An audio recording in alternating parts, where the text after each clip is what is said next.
বিভাগীয় সফর, এইটা আমরা মনে করি যে ভোটের আগে প্রত্যেকটা জনগণের কাছে যাওয়া অনেক জরুরি। প্রত্যেকটা জনগণের কাছে উনি যাচ্ছে, মানে এটা আমরা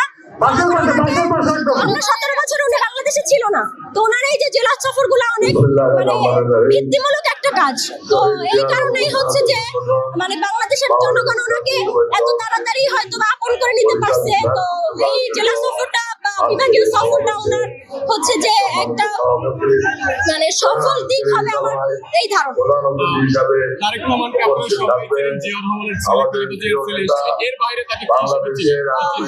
এর বাইরে ওনার পরিচয় হচ্ছে যে উনি দলের ভারপ্রাপ্ত চেয়ারম্যান এবং উনি আমাদের দেশের একজন নাগরিক এবং ওনার পলিটিক্যাল ক্যারিয়ার অনেক আগেই শুরু হয়েছে।